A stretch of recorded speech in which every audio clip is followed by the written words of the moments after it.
Assalamualaikum warahmatullahi wabarakatuh. Kepada Ibu Yayan sebagai Kepala HSU Asnawati, Teh Amel sebagai Wakil Kepala HSU Asnawati, Ibu Meta sebagai Pengawas HSU Asnawati, dan juga Ibu Hafsah sebagai Clinical Case Manager dari HSU Asnawati. Izinkan saya Rana Jumana untuk melakukan diskusi terkait dengan pendekatan diagnosis keperawatan high care unit. Dan bagi teman-teman di sini saya juga bukan bermaksud mengajarkan atau menggurui, karena semuanya juga sebenarnya udah dapat dari kampus atau dari akademisi masing-masing. Dan mungkin dulu ada yang pakai Nanda, Niknok, ada yang pakai Brunner Sudart, ada yang pakai Danges, ada yang pakai Smelser. Nah, saya meneruskan dari DRK yang Bu Amel dulu, yaitu terkait dengan 3S atau Psiki, SLKI, dan SDKI, yang mana PPNI telah membuat suatu buku acuan terkait diagnosis, dan saya rasa cukup untuk mewakili apa yang ada di Indonesia. Bahasanya standar, dan dengan ini diharapkan bahwa kita mempunyai persepsi yang sama. Dan untuk itu mohon arahan kepada ibu-ibu kepala, jika saya ada kekurangan atau salah dalam menyikapi atau mempersepsikan suatu asuhan ini, mohon diarahkan atau diluruskan. Latar belakang saya melakukan diskusi ini, yang pertama terkait dengan video, karena video ini bisa diputar di mana saja, kapan saja, sehingga lebih banyak waktu atau pikirannya tidak terbagi-bagi untuk menyimak video ini. Kalau Zoom kan mungkin lagi dinas atau lagi di perjalanan, dan juga susah untuk mengatur waktunya dalam satu kesamaan waktu. Yang kedua itu mengenai latar belakang kenapa dengan tema pendekatan diagnosis ini, karena saya menemukan mungkin hampir setahun berikut juga di HSU Asnawati, di ULB, di MIC yang kemarin diputar-putar itu, hampir secara keseluruhan dinas pagi, sore, malam itu berbeda-beda diagnosisnya, terutama diagnosis ya. Karena sebenarnya diagnosis itu dasar yang akan menentukan intervensi selanjutnya. Nah, walaupun mungkin dalam suatu prakteknya sama gitu, outputnya yang kita inginkan sama, tapi dalam bahasanya itu jangan menjadi berbeda. Nah, ini yang kita perlu pikirkan satu suatu tambahan atau diskusi mengenai terkait hal ini, terutama juga kalau misalkan itu berbeda-beda, jadi istilahnya kita kayaknya hanya melakukan atau menerima delegasi dari medis gitu. Nah, yang kita harapkan terlebih dengan sudah diberlakukan PKP, walaupun ya kita masih belum efektif gitu untuk melakukan perawatan primer dan associate nurse dan primary nurse gitu. Tapi minimal kita sudah melakukan upaya-upaya untuk ke arah sana gitu. Dari pendekatan ini kita akan melakukan bahasan 4 pokok bahasan. Yang pertama pendekatan diagnosis itu sendiri, ada 3 metode. Terus kita fokus ke metode primer, dan kita contoh-contoh diagnosis dan bagaimana memilah-milah ini diagnosisnya apa sih, atau yang ngepasnya itu apa. Karena satu diagnosis itu menimbulkan arti yang yang khusus sebenarnya, yang menjadikan kalau kita mendengar diagnosis tersebut, kita tahu akan diintervensi seperti apa. Lalu ada kesimpulan. Nah, untuk pertama itu pendekatan diagnosis. Seperti yang kita tahu, fundamental dari asuhan keperawatan atau pendekatan diagnosis ini adalah memakai hierarki Maslow.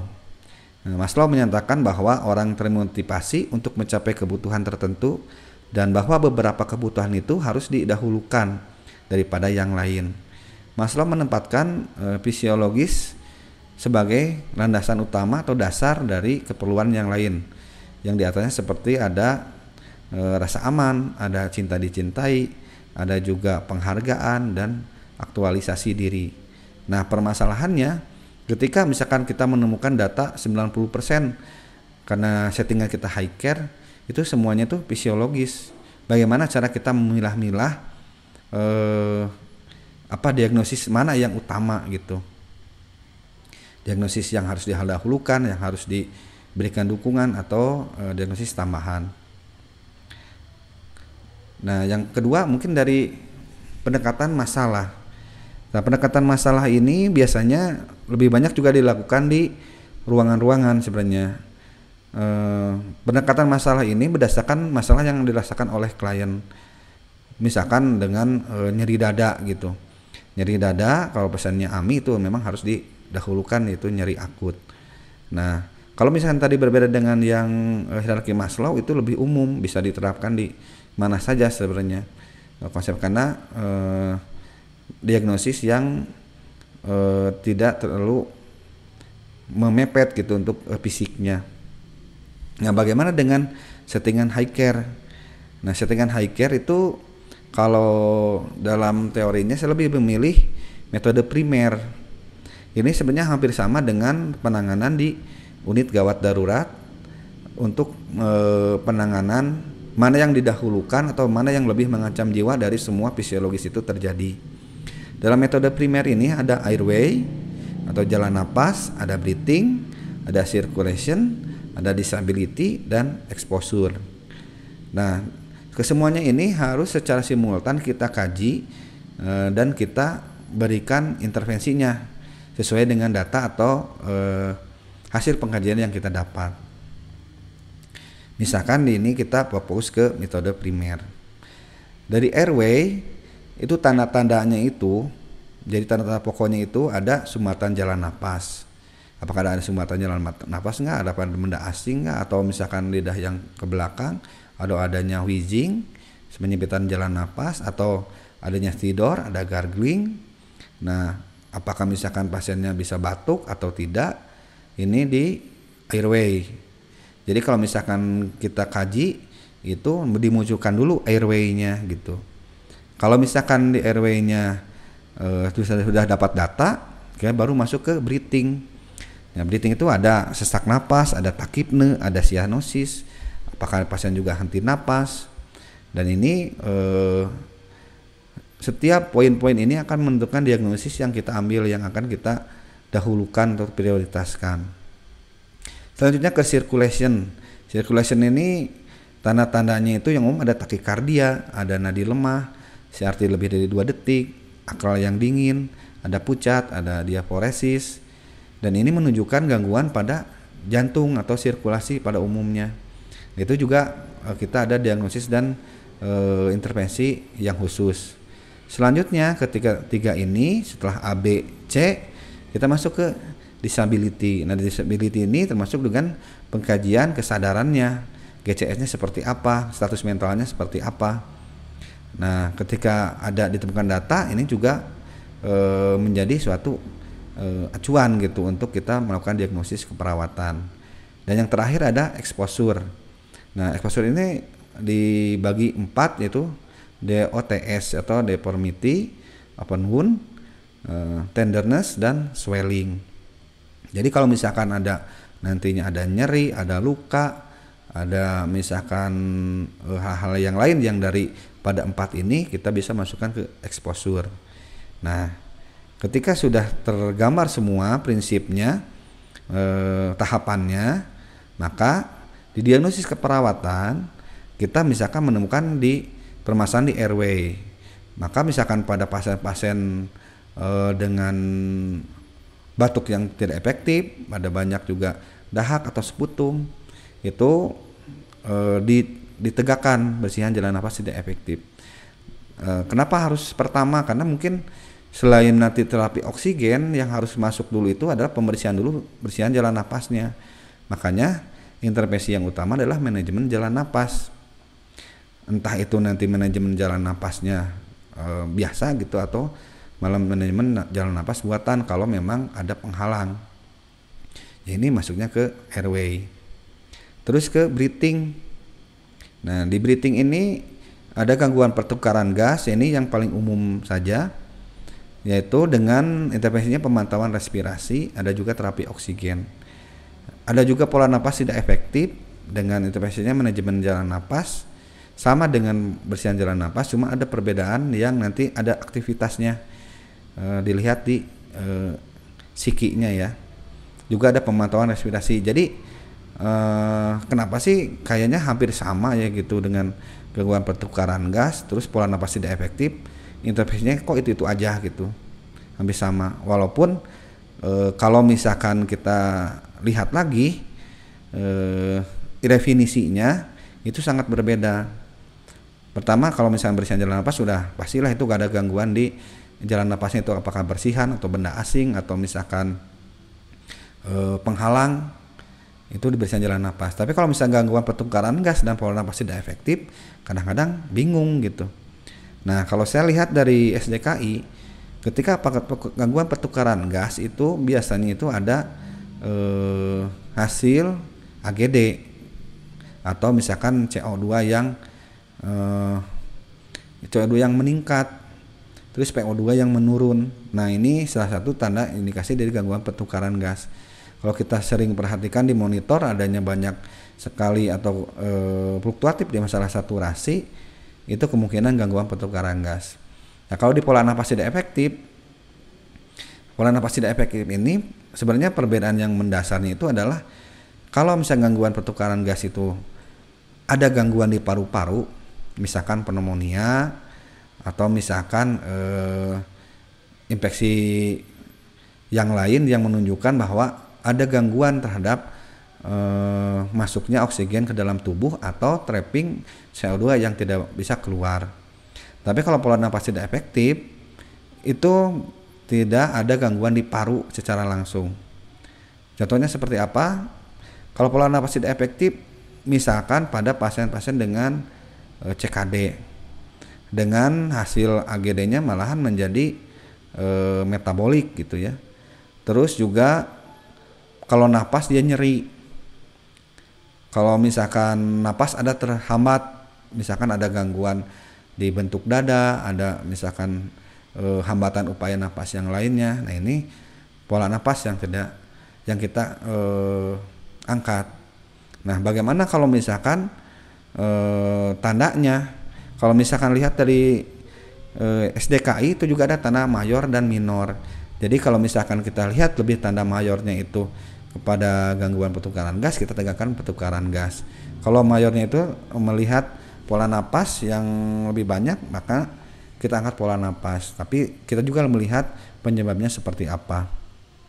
Nah, dalam gangguan pertukaran gas itu mungkin saja menjadi pola napas tidak efektif ketika misalkan ada gangguan yang sudah kemana-mana, misalkan sudah metabolik dan respiratorik, sehingga dua-duanya muncul. Nah, pola napas tidak efektif ini dalam SDKI kalau tidak salah saya lihat data mayornya itu adalah penggunaan otot napas. Nah, ketika ada desaturasi, ada asidosis respiratorik, terus juga ada bantuan otot napas, berarti dua-duanya bisa diangkat gangguan pertukaran gas dan pola napas tidak efektif. Bila ditambah dengan gagal napas, kelihatan pasien sudah gagal napas, tidak bisa mempertahankan energinya lagi, maka ditegakkanlah gangguan ventilasi spontan. Makanya kalau misalkan kita melihat RR-nya 40, saturasi 77 misalkan, terus ada juga bantuan otot napas, otot dalam dan cepat, terus bahasanya berkeringat, penurunan kesadaran, itu bisa dilakukan penegakan diagnosis gangguan ventilasi spontan. Gangguan ventilasi spontan ini banyak juga yang berasumsi bahwa dia henti napas.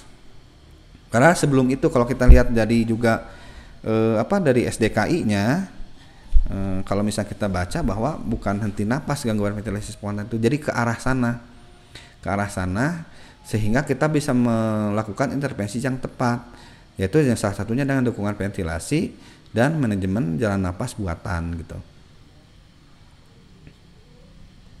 Terus kalau kita ke sirkulasi, di sini saya rangkum beberapa yang sering terjadi, yaitu penurunan curah jantung, gangguan sirkulasi spontan, perfusi perifer tidak efektif, ada hipervolemia dan hipovolemia. Itu yang paling umum ditegakkan. Nah, saya juga merasa memang di penurunan curah jantung ini yang sebenarnya buat saya itu agak sulit ya untuk menentukan diagnosisnya. Pertama, karena kalau misalkan penurunan curah jantung yang aktual itu berarti udah ada gangguan di struk volumenya. Nah, itu biasanya dibuktikan dengan echo. Nah, nggak semua pasien juga di echo kan. Kita melakukan atau mendapatkan data dari penunjang gitu. Jadi kalau misalnya di penurunan jantung itu ada 4 penyebab, ada itu kontraktilitas, ada preload, ada afterload, dan juga gangguan di irama jantung. Nah, kalau misalkan kita lihat-lihat lagi, kita tinggal buka SDKI yang mana misalkan yang menjadi data mayornya gitu. Kalau misalkan kita lihat di data mayor di penurunan curah jantung, yang di sini itu misalkan di perubahan irama jantung itu biasanya ditemukan gangguan aritmia yang kadang itu bisa jadi atrial fibrilasi atau PES atau hal-hal yang lain yang berkaitan dengan irama jantung. Biasanya pasien-pasien itu kalau saya karena belum terjadi mungkin jantung penurunan curah jantung, makanya suka ditegakkan resiko penurunan curah jantung ketika ada gangguan irama. Nah, terus juga ada perubahan preload.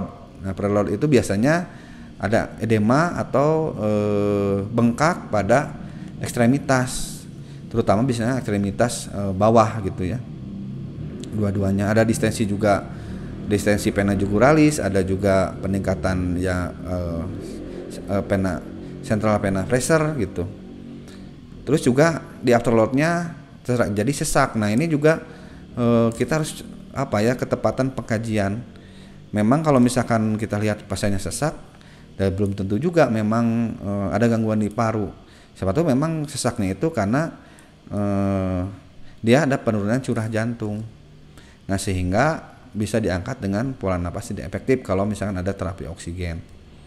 Yang selanjutnya nanti ada perawatan jantung tentunya dengan diagnosis penurunan curah jantung. Terus juga ada perubahan kontraktilitas seperti adanya PND atau misalkan terdengar suara jantung S3 S4. Nah, kalau untuk ejection fraksi ejection juga itu sulit juga untuk untuk diukur kecuali dengan penunjang seperti echo. Nah, di penurunan curah jantung ini kadang-kadang juga elektrolit bermain. Nah, makanya saya sering diskusi juga karena kemarin dengan teman-teman di SDKI itu tidak ada gangguan secara aktual terkait dengan elektrolit. Kalau dulu itu kalau nggak salah itu ada ya di Breno Sudat itu gangguan elektrolit. Nah, kalau di SDKI itu tidak ada. Nah, saya sempat juga bertanya kenapa itu dihilangkan. Jadi ketika aktual misalkan hiponatremi atau hipernatremi itu akan mengarah kepada yang lain, kepada yang gangguan yang lain, misalkan gangguan penurunan kesadaran. Terus misalkan hipokalemi ya mungkin lihat di jantungnya apakah gangguan irama atau tidak gitu. Jadi kalau misalkan gangguan-gangguan itu sudah terjadi, misalkan hipokalemi, terus juga ada tanda-tanda aritmia ya, atau misalkan kontraktilitasnya, kita bisa menegakkan risiko penurunan curah jantung. Karena bagi saya terus terang sulit untuk menegakkan penurunan curah jantung. Barangkali nanti Ibu Meta, Ibu Hafsah, Teh Hamil dan Bu Yayan bisa mengarahkan karena syarat untuk penegakan penurunan curah jantung ini. Karena penyebabnya itu yang menjadi agak sulit gitu untuk dikaji. Terutama harus memerlukan data penunjang. Nah, terus selanjutnya adalah gangguan sirkulasi spontan. Nah, di gangguan sirkulasi spontan ini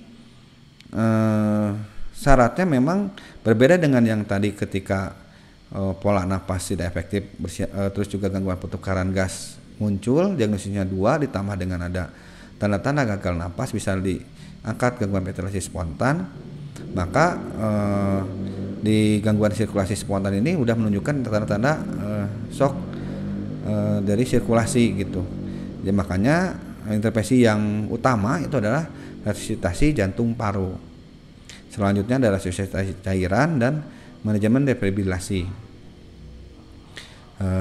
Terus juga ada perfusi perifer tidak efektif. Nah, sebenarnya kalau perfusi perifer tidak efektif yang saya pahami itu adalah shock gitu. Diagnosis shock. Jadi kalau misalkan sudah ada tanda-tanda akral dingin, CRT-nya memanjang, terus juga penurunan kesadaran, itu perfusi perifer tidak efektif karena udah shock si pasiennya. Ada juga hipervolemia, dan juga di sini ada manajemen hipervolemia, termasuk dengan ini ya, dengan pasien-pasien yang CKD yang sering didialisis. Itu pasti muncul hipervolemia sebenarnya karena dia tidak bisa mengeluarkan cairan yang di tubuhnya. Jadi kalau misalnya nanti ada pasien dengan CKD, bukan nyeri ya yang pertama, tapi kita lihat lagi apakah di ABC-nya tadi yang gangguan-gangguan di sana, apakah misalkan ada atau tidak data yang bisa menegakkan diagnosis ABCDE ini. Terus juga hipovolemia. Nah, hipovolemia ini juga kalau misalkan bedanya apa sih dengan perfusi perifer tidak efektif? Jadi kalau hipovolemia ini sebenarnya masih dalam batas toleran gitu. Walaupun dia kekurangan cairan, misalkan dehidrasi, itu bisa hipovolemia. Tapi kalau misalkan perfusi perifer tidak efektif, itu udah mengarah ke shock gitu, pastinya udah shock. Terus selanjutnya disability. Nah, disability ini ada diagnosis penurunan kapasitas adaptif intrakranial dengan intervensinya itu manajemen peningkatan tekanan intrakranial, ada juga pemantauan tekanan intrakranial. Terus juga ada konfusi akut, ada juga ketidakstabilan kadar glukosa darah yang menyebabkan juga penurunan kesadaran. Nah, di sini kalau misalnya kita pasien-pasien banyak yang juga yang NC, terus juga pasiennya GCS-nya kurang dari 15 atau kurang dari 14, itu pasti ada harusnya diagnosis penurunan kapasitas adaptif intrakranial. Memang tergantung pasiennya, tapi kalau misalkan kita lihat dari secara patofisiologinya harusnya itu ada gangguan intrakranialnya. Nah, juga misalkan dari pengkajian kesadaran ini, siapa tahu misalkan dia tidak sadarnya atau penurunan kesadarannya gara-gara gula. Nah, ini juga kita sering ingatkan kepada dokter ketika misalnya pasiennya lama-lama puasa, misalkan 2 hari, 3 hari, kita ingatkan untuk pemeriksaan glukosa ya. Jangan sampai kecolongan, tidak dipasih juga TPN, terus pasiennya karena lambungnya bermasalah sehingga didekompresi sehingga pasien tidak masuk apa-apa. Nah, dia menurun kesadarannya. Nah, kita harus lihat kemungkinan adanya hipoglikemi gitu. Selanjutnya untuk exposure. Nah, exposure ini banyak seperti yang karena kita di bagian bedah, yaitu ada luka, ada pressure ulcer, juga misalkan ada kontraktur, ada juga kelemahan ketika beraktivitas. Makanya exposure itu diagnosisnya itu yaitu gangguan integritas kulit atau jaringan, nyeri akut, risiko cedera, gangguan mobilitas fisik, risiko jatuh, intoleransi aktivitas, perlambatan pemulihan pasca bedah, risiko infeksi, dan hipertermia atau yang lainnya yang masih bisa masuk ke exposure-nya. Itu data-data yang sebenarnya tingkatan kelima gitu. Jadi kalau misalkan lihat-lihat nanti diagnosis yang seperti ini harusnya ya secara ini mungkin tidak menjadi yang utama. Kecuali kata saya juga nanti pendapat saya yang tadi yang kayak AMI itu nyeri akut itu harus jadi yang pertama karena ada manajemen nyeri yang paling utama. Karena nanti akan berdampak kepada yang lain. Tapi kalau yang misalkan yang kayak operasi, misalkan nih pasiennya dengan udah lama kayak pasien Tuan D ya, kamar 3 sekarang nih. Dia itu kan udah 26 hari digicu, terus juga si lukanya dehisen. Nah ini lebih cocoknya kalau misalkan ini adalah pelamatan pemulihan pasca bedah. Di sini nanti ada intervensi-intervensi yang seperti manajemen nutrisinya seperti apa, terus juga ada manajemen pencegahan dari infeksi, misalkan dari pemberian antibiotik, perawatan luka, terus juga ada mobilisasi mika-miki sehingga mengurangi dari resiko luka tekan.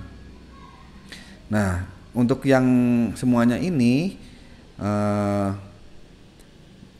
itu bagian dari cara kita untuk memandang pasien gitu. Jadi kalau misalkan kita udah satu bahasa, pasien ini nih diagnosisnya, kita pas operan itu tahu gitu apa yang harus dilakukan, ya terutama dalam intervensi mandiri. Terus misalkan ada titipan nih sebenarnya. Yang saya tahu itu ada titipan diagnosis dari DCI, yaitu nyeri dan risiko jatuh. Nah, makanya pengkajian nyeri itu tetap jadi salah satu tanda-tanda vital. Jadi kita harus mengkaji nyerinya, dan biasanya gitu itu ada diagnosis nyeri. Jadi memang nyeri tidak begitu hilang saja dari diagnosis, cuman tetap kita malahan wajib gitu untuk melakukan pengkajian nyeri dan penata laksanaan nyeri karena terkait dengan tanda-tanda vital yang kelima gitu ya. Terus juga risiko jatuh, dan ini merupakan suatu bentuk manajemen memang kalau misalkan kita lihat karakteristiknya hampir semua sebenarnya tinggi gitu untuk risiko jatuh, sehingga kita harapkan pasien itu bed rest dan juga dipasang kateter misalkan untuk kemah mandi, juga dikasih diapers untuk misalkan kebutuhannya semua di tempat tidur.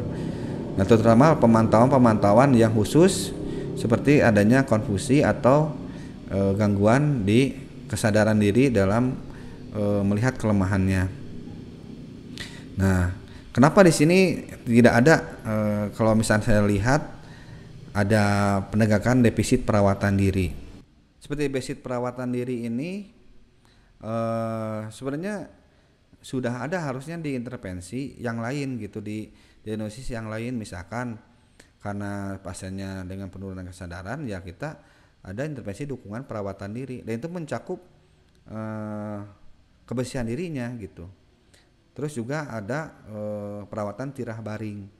Jadi segala macam seperti kebutuhan dasarnya ya tetap dipenuhi walaupun tidak dimunculkan diagnosisnya. Mungkin itu yang menjadi perlu kita diskusikan sehingga diagnosis yang muncul itu memang diagnosis yang aktual, relevan, dan mempunyai goal yang jelas gitu,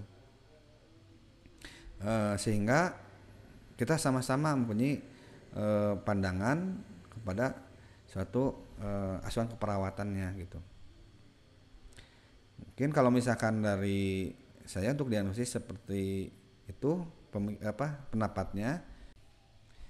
Baik, kesimpulan diskusi kali ini yaitu diagnosis keperawatan merupakan keputusan klinik terhadap respon dan masalah kesehatan klien. Sebagai profesi kita wajib melakukan data atau pengajian yang ilmiah yang berbasis bukti untuk mendapatkan keputusan yang tepat gitu sih kepada pasien, sehingga asuhan keperawatan itu dapat lebih mandiri gitu sebagai badan keilmuan yang terpisah dari medis. Yang kedua itu diagnosis keperawatan merupakan bahasa profesi. Jadi suatu bahasa yang bisa menyatukan persepsi dari semua perawat dalam menentukan goal atau luaran dari tindakan yang akan dilakukan kepada pasien. Dan juga merupakan akuntabilitas terhadap tanggung jawab dan tanggung jawab dari profesi ya, apalagi nantinya ya kita akan menghadapi era di mana masyarakat akan melek hukum, sehingga perlu ditinjau kembali apa saja yang akan menjadi potensi-potensi untuk terjadinya tanggung jawab dan tanggung jawab. Satu lagi, ini berdasarkan dari Nas Muhammad Adam. Kalau misalnya kita melihat salah satu dari algoritma shock ya, dengan diagnosis keperawatan pada shock, itu kita bisa lihat. Jadi kalau misalkan ada sesuatu yang tidak beres dalam tubuh, hal yang biasa tubuh lakukan dalam homeostasisnya itu dengan perubahan frekuensi nadi. Nah, biasanya itu frekuensi nadi itu akan meningkat. Nah, ketika frekuensi nadi meningkat, maka ketika nadi teraba lemah, maka kemungkinannya itu adalah hipovolemia. Tapi harus dilakukan dengan validasi tambahan, yaitu dengan mengukur tekanan darah yang menurun dan membuat mukosa kering. Tambah lagi misalkan riwayat pasiennya memang tidak makan minum, atau misalkan pasiennya dengan poliuri seperti itu, yang menjadikan datanya cukup untuk menegakkan hipovolemia. Terus apakah si nadi sudah terlalu lemah itu mengancam jiwa? Jika iya, maka bisa ditegakkan resiko shock. Nah, bisa kelihatan. Jadi tidak semua resiko itu harus di bawah gitu. Resiko itu bisa saja di atas ketika diagnosis yang lain itu tidak mengancam jiwa gitu. Jadi dilihat apakah mengancam jiwanya atau tidak.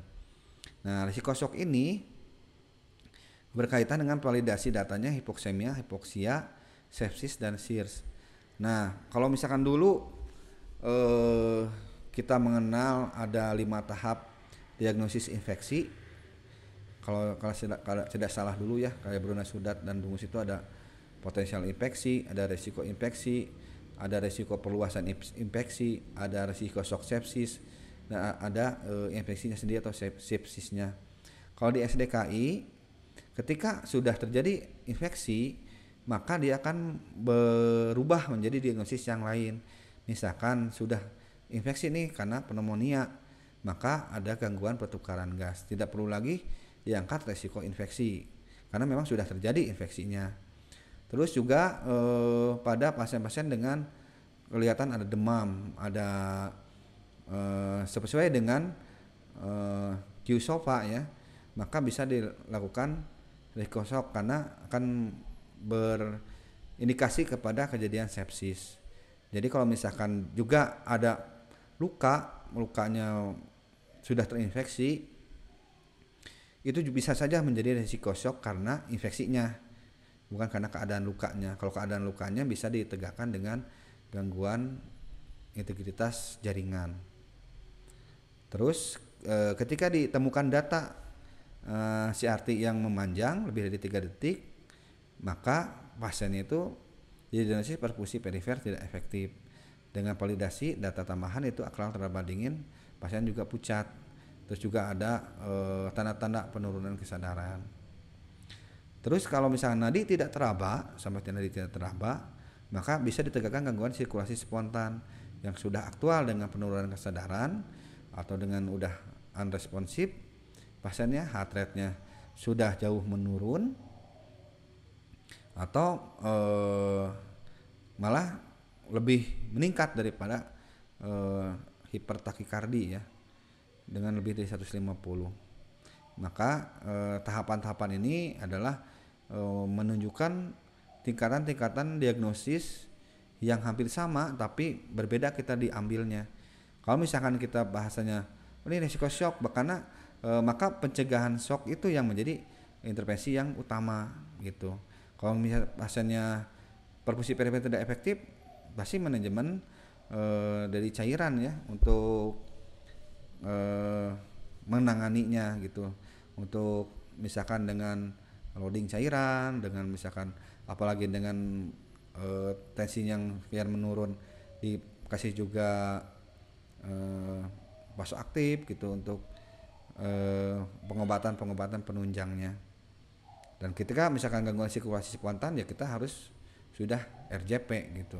Jadi kita operan sudah menggunakan bahasa itu, kita sudah terbayang untuk melakukan apa yang akan dilakukan. Mungkin sekian pemaparan dari saya, mohon maaf banyak kekurangan. Nanti setelah ini kita bisa diskusi baik secara langsung atau melalui Zoom. Dan saya mohon arahannya kepada Ibu Hafsah, Ibu Meta, Ibu Yayan dan Teh Amel untuk menambahkan, mengkoreksi dan meluruskan diskusi kali ini. Referensi yang saya pakai yaitu dari Baid MS, ada Berman, ada Sinder dan yang lainnya yang biasanya sebut Kozier, buku Kozier, ada Ena, ada Lewis, ada dari Muhammad Adam dan tim Pokja dari PPNI. Terima kasih. Assalamualaikum warahmatullahi wabarakatuh.